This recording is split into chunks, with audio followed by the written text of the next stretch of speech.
Assalamualaikum warahmatullahi wabarakatuh. Saya atas nama Siti Ejatun, aku akan menjelaskan materi organisasi dan arsitektur komputer.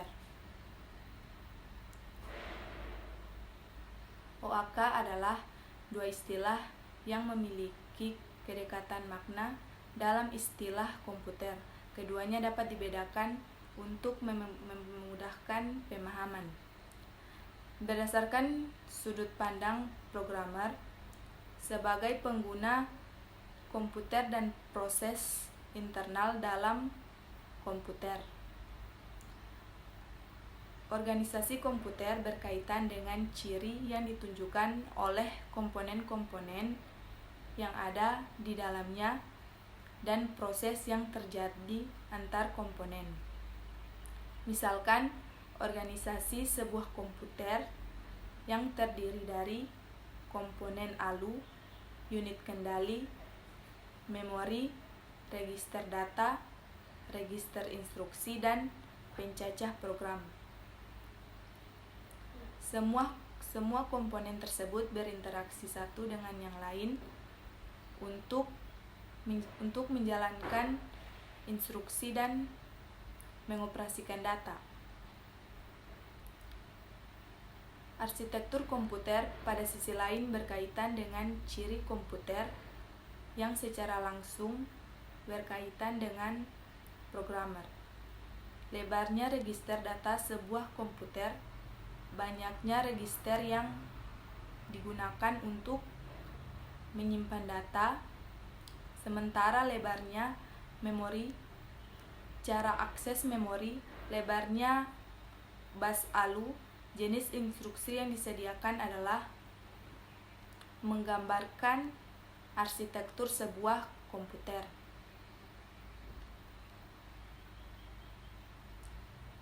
Fungsi dasar komputer. Komputer digunakan dalam berbagai keperluan sebagai tool yang dapat melakukan proses secara otomatis dan memiliki sistem kecerdasan. Dalam pengertian yang lebih luas, komputer bergerak, smartphone, dan modul Internet of Things atau IoT yang diimplementasikan sebagai satuan-satuan prosesor kecil dengan sistem operasi sederhana. Semua menggunakan komputer sebagai alat untuk memproses data.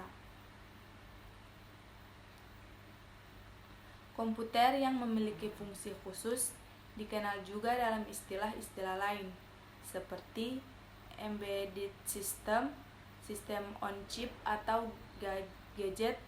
Seluruh perangkat di dalamnya terdapat proses komputasi. Dalam sebuah sistem komputer terdapat 3 bagian penting, yaitu bagian masukan atau luaran data, bagian penyimpanan data, dan pemroses data. Setiap data yang masuk dan ada dalam komputer akan melibatkan beberapa bagian ini. Data dari komputer yang dikirim ke lingkungan luar, misalnya data memori yang ditampilkan di layar monitor atau cetak, ke mesin printer, email yang dikirim melalui kartu jaringan,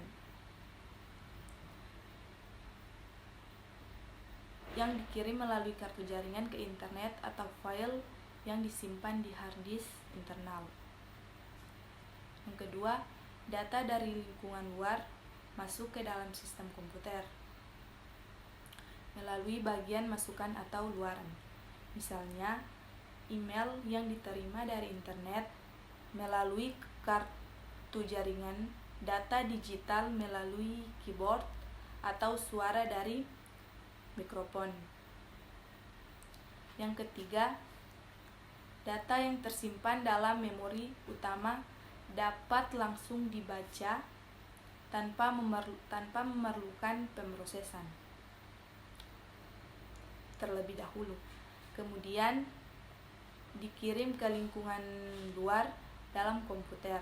Terdapat prosesor yang khusus menangani akses memori secara langsung, yaitu Direct Memory Access atau DMA. Fungsi utama komputer sebagai yang pertama, penyimpanan data. Data berasal dari lingkungan luar berupa bit-bit data digital. Data tersebut disimpan dalam komputer dengan menggunakan operasi tulis langsung ke dalam memori. Data yang tersimpan dalam memori komputer dapat dikeluarkan ke lingkungan luar dengan menggunakan operasi baca. Yang kedua, pemroses data. Proses yang dilakukan dalam komputer adalah eksekusi instruksi untuk memproses data. Data berasal dari penyimpanan dioperasikan dalam pemroses. Setelah proses selesai, data hasil pemroses disimpan kembali dalam memori atau dikirim ke lingkungan luar melalui perangkat masukan atau luaran. Yang ketiga, transfer data komputer berperan dalam berbagai lingkungan termasuk dalam lingkungan jaringan. Dalam sebuah jaringan, komputer yang berperan sebagai penghubung antar jaringan dengan jaringan lainnya memiliki fungsi transfer. Komputer terdiri dari 3 komponen, yaitu bagian otak atau brainware, perangkat keras atau hardware, dan perangkat lunak atau software. Selanjutnya saya akan menjelaskan bab 2, yaitu perkembangan teknologi komputer. Komputer telah mengalami metamorfosis arsitektur dan fungsi yang pesat dalam 50 tahun terakhir, dipicu oleh persaingan industri yang melahirkan gadget, komputer cerdas, komputer saku, dan perangkat bergerak lainnya. Satu prinsip yang tetap sama adalah proses komputasi di dalamnya, dan itulah mengapa perangkat tersebut disebut komputer. Ditemukannya teknologi dasar pembangun sel komputer seperti tabung hampa, transistor, IC, SSI, MSI, IC, dan VLSI menjadi pemicu perkembangan teknologi komputer. Yang pertama, komputer sederhana. Komputer pada mulanya adalah alat yang sederhana. Berawal dari alat sederhana ini, komputer modern dikembangkan. Terdapat segmentasi perkembangan dilihat dari komponen dasar pembangunnya. Jauh dari sebelum kita mengenal komputer digital, seorang profesor matematika dari Universitas Charles Babbage merancang suatu mesin yang dikenal dengan Difference Engine. 1823 mesin yang dibuat ini masih sangat sederhana dengan menggunakan bahan-bahan mekanik. Selanjutnya, peralihan generasi. Yang pertama, komputer tabung hampa. Perkembangan komputer pada peralihan dari mekanik ke elektronik diawali dengan perubahan komponen dasar dari komponen mekanik kepada tabung hampa. Berawal dari publikasi Thomas Alva Edison pada tahun 1879 tentang bola lampu pijar yang diteruskan dengan percobaannya pada tahun 1883 tentang elektron dalam ruang hampa yang dikenal dengan efek Edison atau Edison Effect. Awal generasi komputer ditandai dengan kemampuan komputer untuk menyimpan program dalam memori. Sebelumnya, baik komputer mekanik maupun elektrik tidak menyimpan program dalam memori komputer. Pada komputer storage, program operasi komputer dikontrol oleh program yang disimpan di memori komputer. Program dibuat dengan menggunakan bahasa mesin yang terdiri dari bilangan biner 0 dan 1. Yang kedua, ENIAC. Dirancang oleh Dr. J. Presper Eckert dan Dr. John W. Mackley dari Moore School, Universitas Pennsylvania pada tahun 1943 sampai 1945. Secara fisik, ENIAC adalah komputer raksasa dengan berat 30 ton. Komponen utama ENIAC terdiri dari beberapa rangkaian dasar. Yang pertama, akumulator, yang kedua inisiator, yang ketiga program utama atau master programmer, yang keempat pengali atau multiplier, yang kelima pembagi atau pencari akar pangkat, yang keenam gerbang atau gate, yang ketujuh buffer, yang kedelapan pencetak atau printer, yang kesembilan unit sinkronisasi atau cleaning unit, yang ke-10 tabel fungsi.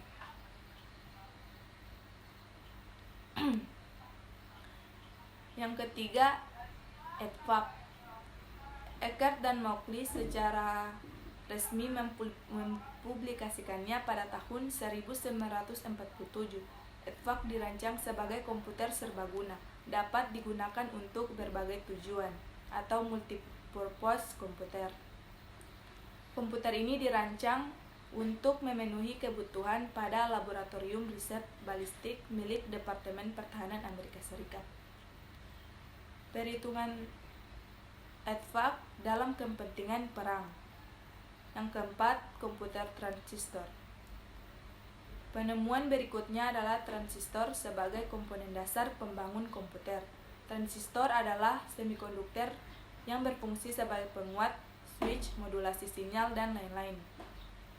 Transistor secara resmi dibuat pada tahun 1947 oleh William Shockley, John Barder, dan Walter Brattain dari Bell Telephone Laboratories. Penemuan transistor merupakan awal teknologi komputer generasi kedua sebagai pengganti tabung hampa. Ukurannya yang lebih kecil memungkinkan komputer generasi kedua dibuat dengan ukuran yang lebih kecil dibandingkan dengan komputer generasi pertama.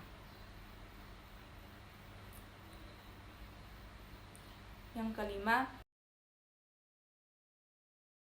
komputer integrated circuit atau IC. Perkembangan selanjutnya adalah integrasi dalam bentuk yang sangat mampat dengan ukuran yang lebih kecil, yaitu integrated circuit atau IC.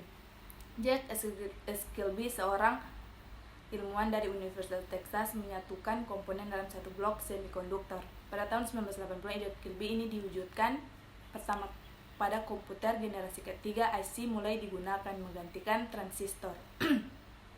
Beberapa komputer yang mewakili generasi ini adalah IBM S360, DG Nova, generasi Core Nova.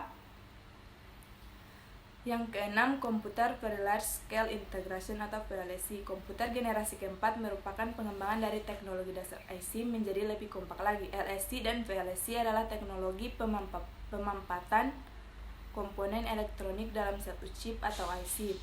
Beberapa komputer yang mewakili generasi ini adalah IBM S370, komputer mikro atau komputer pribadi. Yang ketujuh, komputer cerdas dan kecepatan tinggi. Faktor kecerdasan menjadi isu yang penting pada perkembangan teknologi komputer saat ini. Komputer yang cerdas adalah komputer yang dapat melakukan berbagai proses komputasi tanpa harus diinisiasi atau dipicu oleh pengguna sendiri. Sistem cerdas ini berinteraksi dengan lingkungan menggunakan sensor-sensor dan aktuator. Selanjutnya saya akan menjelaskan bab 3. Representasi data adalah lambang untuk memberikan tanda bilangan biner yang diperjanjikan, yakni 0 bilangan positif dan 1 bilangan negatif. Pada bilangan n-bit, jika susunannya dilengkapi dengan bit tanda, maka diperlukan register dengan panjang n plus 1 bit. Yang pertama, organisasi data komputer bekerja dengan ukuran data tertentu seperti bit, nibble, byte, word, dan double words. Bit yaitu satuan bilangan biner yang paling sederhana yang terdiri dari dua bilangan 0 dan 1. Yang kedua, nibble adalah satu grup bilangan yang terdiri dari 4 bit. dengan memiliki 4 bit yang berbeda, maka nibble dapat mempresentasikan 16 kondisi yang berbeda dari mulai representasi 0000 sampai dengan 1111. Yang ketiga, byte adalah satu grup bilangan yang terdiri dari 8 bit atau 2 nibble. Satuan ini sering digunakan oleh sistem komputer sebagai satuan data.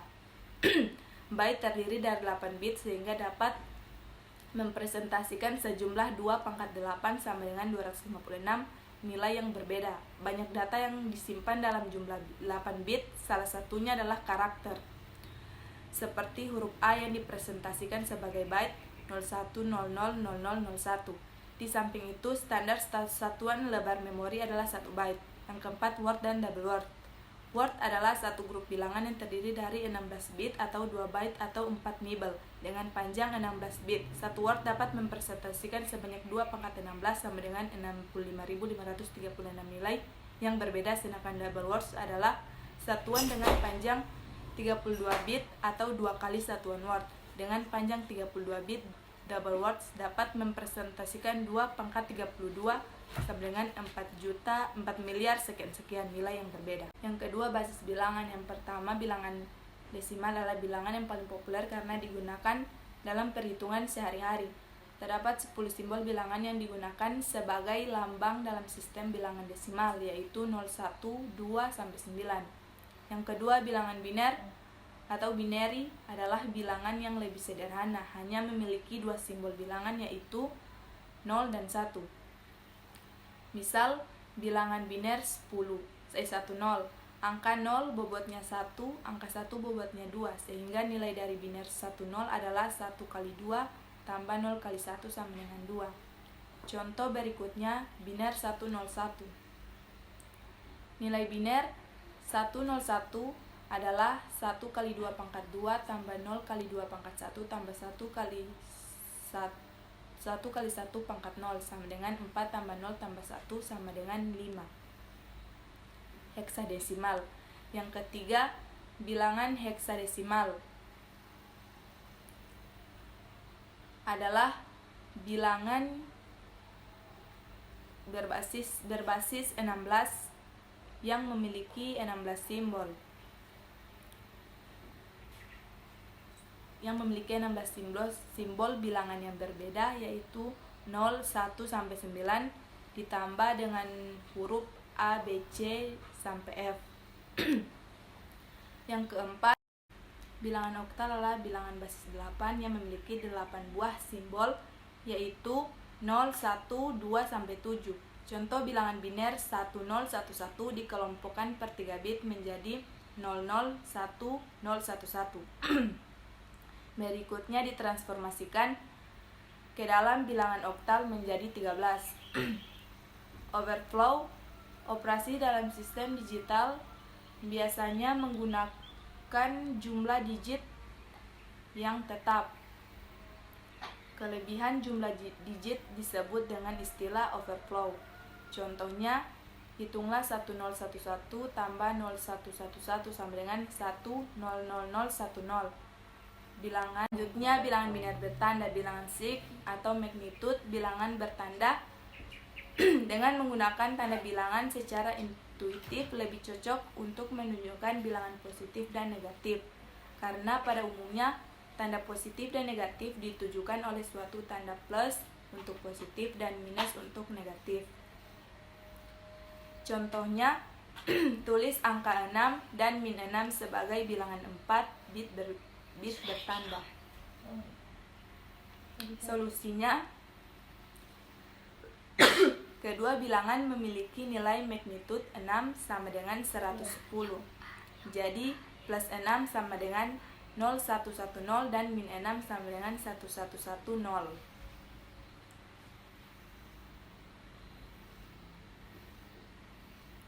Bilangan komplement 2 atau 2 complement.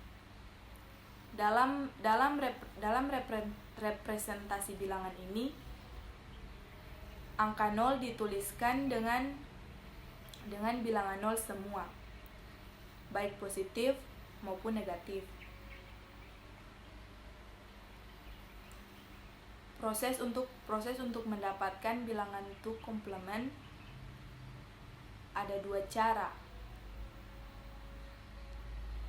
yaitu yang pertama, bilangan dibalikan seluruh bitnya, misalnya 011 menjadi 100. Yang kedua, ditambah 1, misalnya 100 plus 1 sama dengan 101. Yang kedua, representasi data teks. Representasi data teks merupakan pemetaan antara lambang atau simbol karakter dengan bilangan tertentu atau integer. Terdapat dua pengkodean teks yang saat ini banyak digunakan, yaitu pengkodean ASCII dan Unicode. Yang ketiga, representasi data gambar. Informasi dan data banyak dituangkan dalam bentuk gambar digital karena lebih mudah dan menarik dilihat. Gambar digital terdiri dari satuan elemen, yaitu piksel. Jumlah piksel dalam gambar sering disebut resolusi. Gambar dengan jumlah piksel yang semakin tinggi dalam satuan ruang yang sama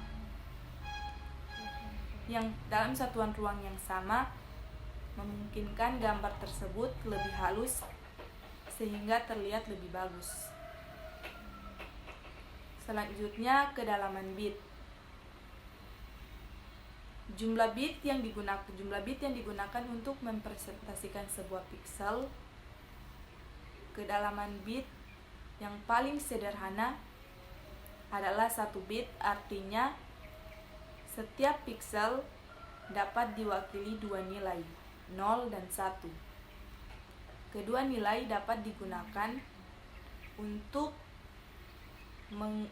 menggambarkan dua warna nilai 0, untuk menggambarkan dua warna nilai 0 untuk hitam dan 1 untuk putih. Selanjutnya, representasi data video.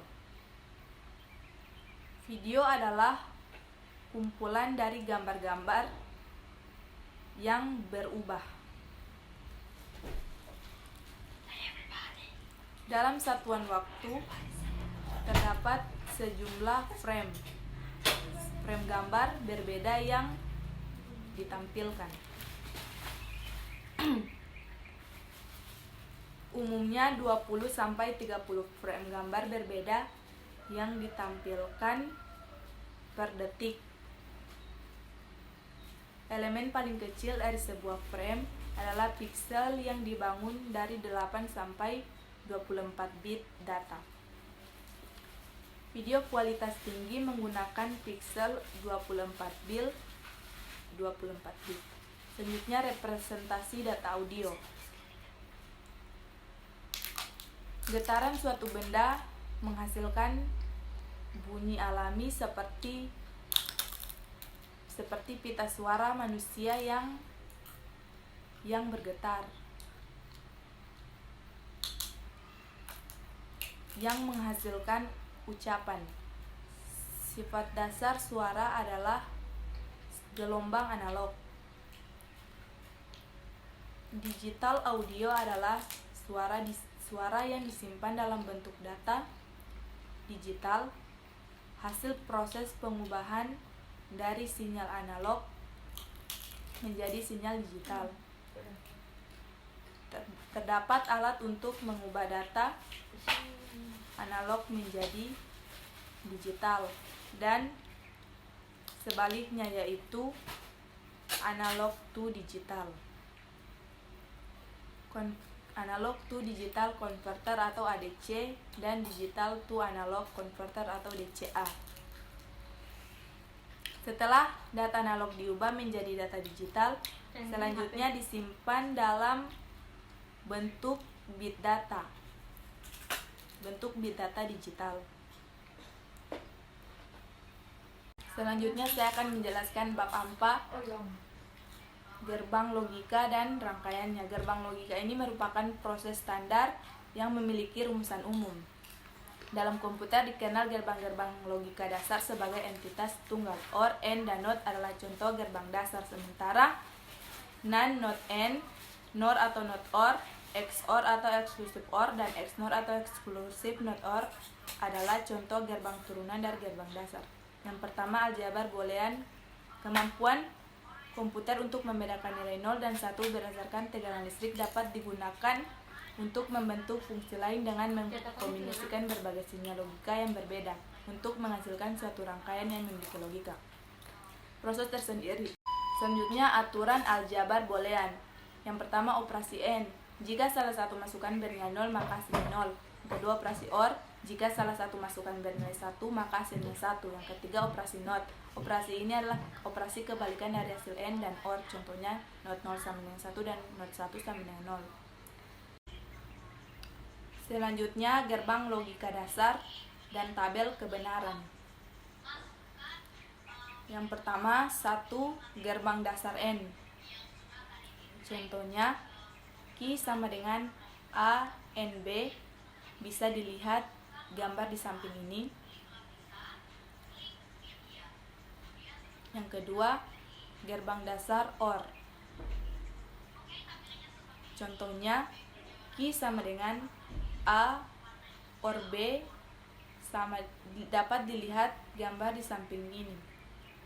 Yang ketiga, gerbang dasar NOT. Contohnya, NOT A sama dengan A dilihat gambar di samping ini. Yang keempat, gerbang turunan. Yang pertama, NaND. NaND adalah rangkaian elektronik yang menggabungkan gerbang AND diikuti gerbang NOT. Contohnya, Q sama dengan A NaND B sama dengan. Penyelesaiannya bisa dilihat pada gambar di samping ini. Yang kedua, NOR adalah rangkaian yang menggabungkan gerbang OR diikuti gerbang NOT.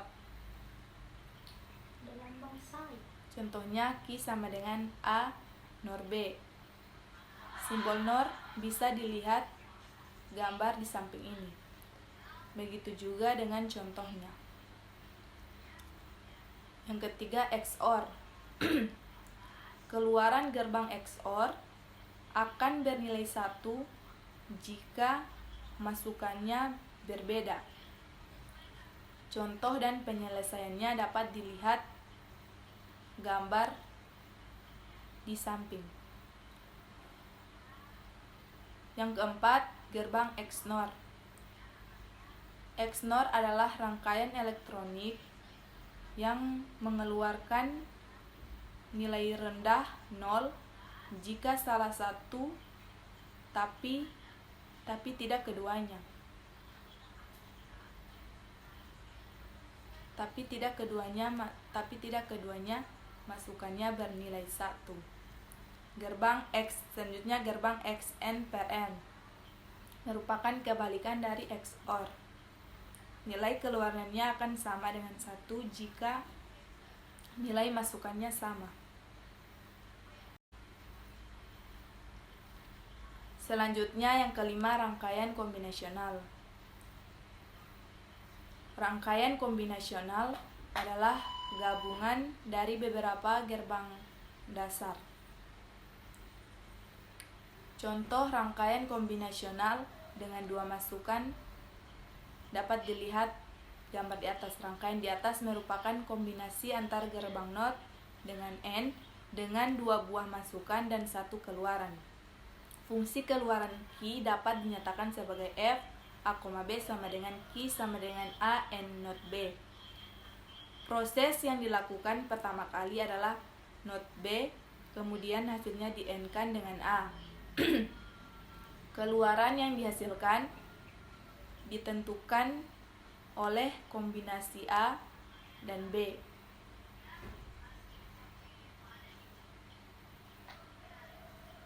Itulah pemaparan atau penjelasan materi dari saya. Lebih dan kurangnya saya mohon maaf.